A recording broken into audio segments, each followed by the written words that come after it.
Next on Worcester News tonight, Worcester celebrates Independence Day with the annual fireworks display featuring the Massachusetts Symphony Orchestra. Plus, a warning from police to stay safe on the road as a record-breaking number of people are expected to travel this holiday week.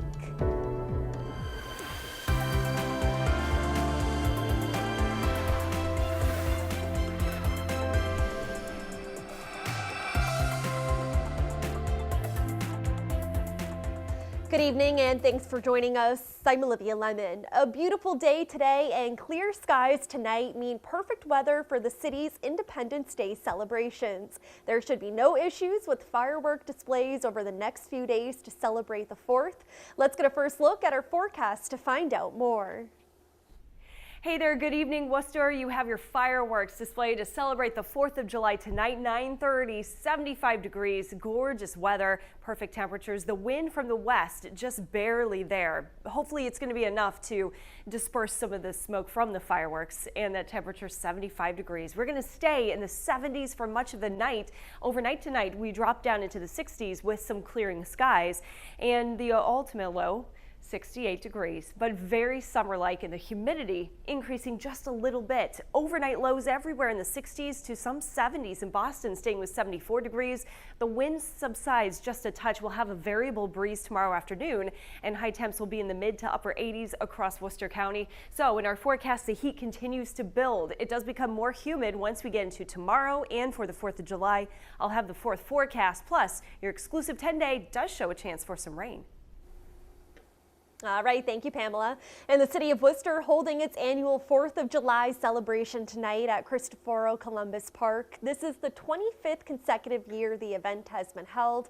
It offers fireworks, a Massachusetts Symphony Orchestra performance, food trucks, and much more. It's where we'll find our Brittany Schaefer tonight. She joins us live now with the details. Brittany.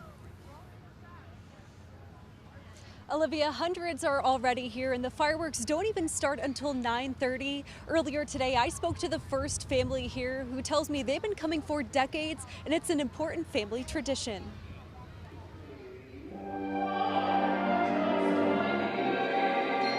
The Massachusetts Symphony Orchestra fit in one last rehearsal ahead of the 4th of July celebration in Worcester. We've had to practice our whole lives for a concert like this. It is my absolute favorite gig that I have ever had. Vocal soloist Jane Shivik has been singing with the orchestra for 11 years. She has also performed with the Boston Pops. She says the Massachusetts Symphony Orchestra is to Worcester what the Pops are to Boston.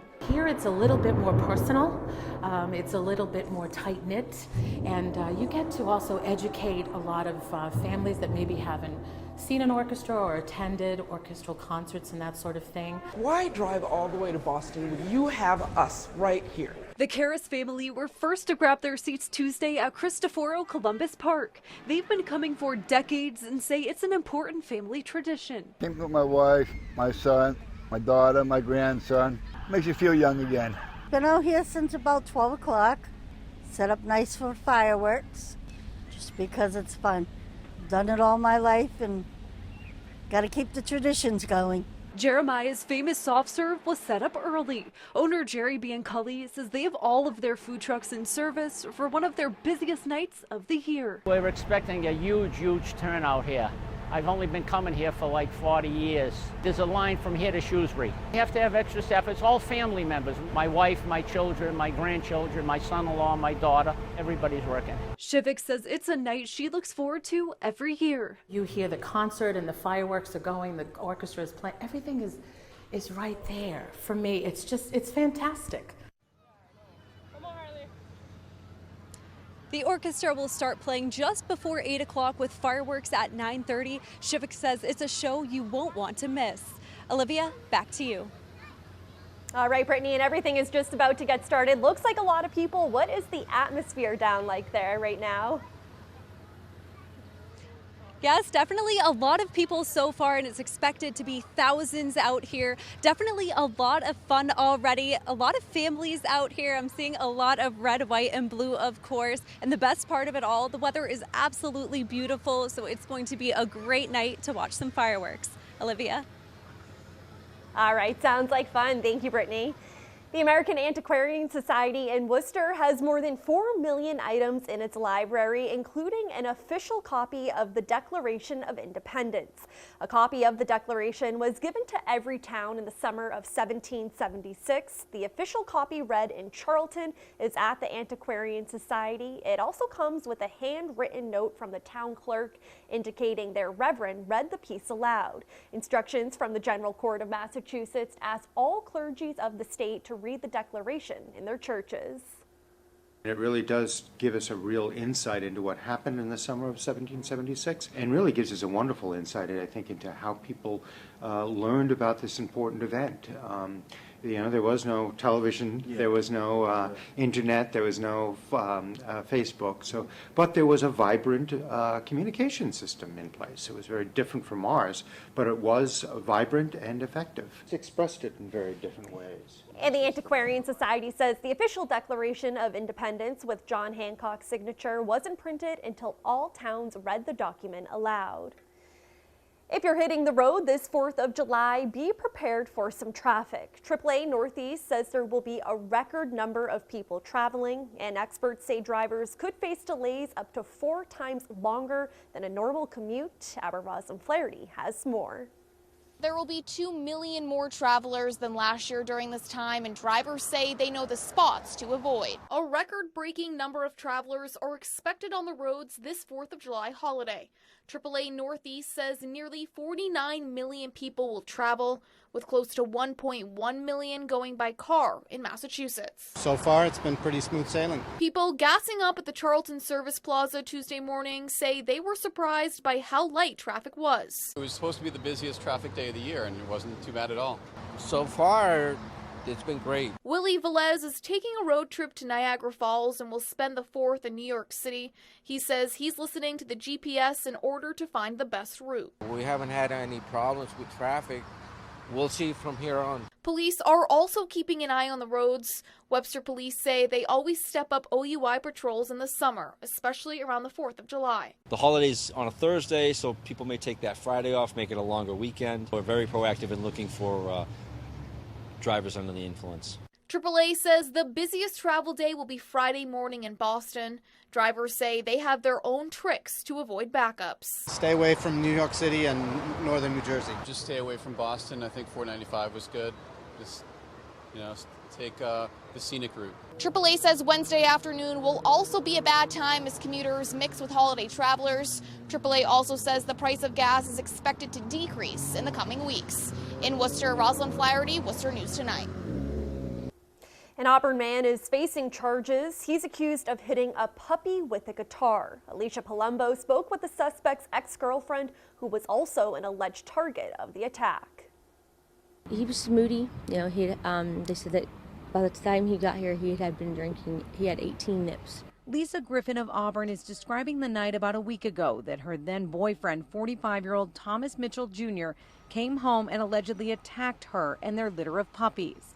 He grabbed a guitar off the wall and he just took it and he just smashed it down on one of the puppies, and so I just laid over him and grabbed the puppy. You can see the damage to the bottom of the guitar from where it allegedly struck the then 4-week-old puppy, seen in this photo. Griffin says the puppy yelped in pain while she tried to put her body over it to protect it. The noise was just, and I was hurting too because I had bruises everywhere all over me because I wasn't going to let him hit him again, She says she begged Mitchell to take the puppy to Tufts, but instead he allegedly continued to attack her as concerned neighbors ran over to help. They heard the puppy screaming, so they all come running, and he grabbed my throat and he's holding me against where the screen door was and just kneeing me and kicking me. Griffin says the neighbors scared Mitchell off, but he was arrested a short distance away. Now all 9 puppies, their mom Bella, and their dad Max have been taken by animal control while they continue to investigate. I'm an animal lover and I don't like them being hurt, and I miss them. And that was Alicia Palumbo reporting. Also in Auburn, police are investigating a car fire in a bank parking lot. Auburn police say the fire does not appear to be suspicious. Firefighters were able to put the flames out quickly. No one was injured. Charlton police are investigating a car crash at a four-way intersection in town. It happened around 12:30 Tuesday at the intersection of Stafford Street and Center Depot Road. Charlton police say it is a dangerous intersection and there have been fatal accidents there in the past.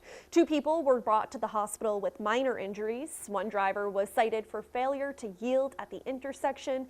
There are stop signs on Center Depot Road, but none on Stafford Street.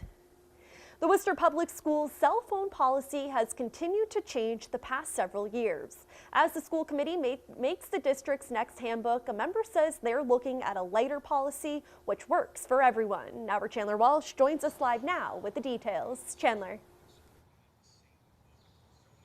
Olivia, a standing school committee approved a new cell phone policy at their meeting last night. It takes into account changes in technology and also issues the district faced this past school year. One common thread, cell phones cannot be visible during the school day. Worcester Public School students may be able to carry their cell phones with them in school as long as they're turned off. It's a policy change. Students had to keep phones in lockers, but the district says it caused some trouble. They share their locker combinations with somebody, or somebody happens to see their locker combination, or they don't close their lockers effectively and turn them.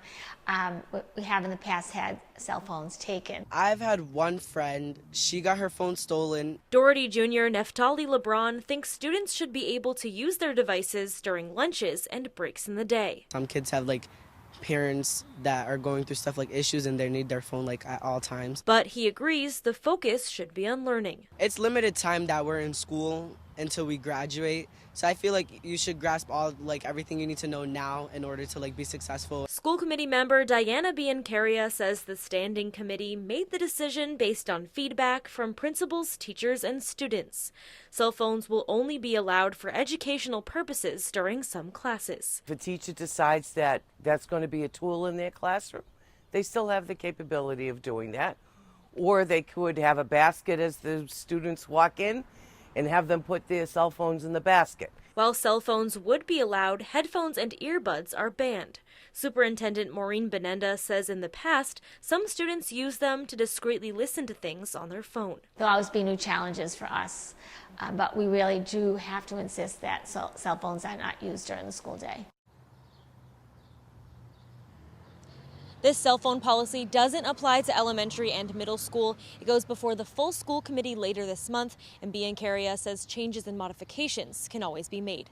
Live in Worcester, Chandler Walsh, Worcester News Tonight.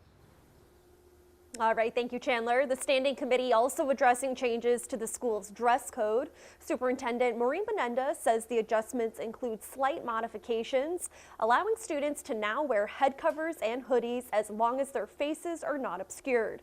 Benenda said head covers have always been allowed for religious and medical purposes. The changes also include the measurement of skirts and shorts. They must be the length of the student's mid-thigh, and now shirts must be long enough to be tucked into pants as well.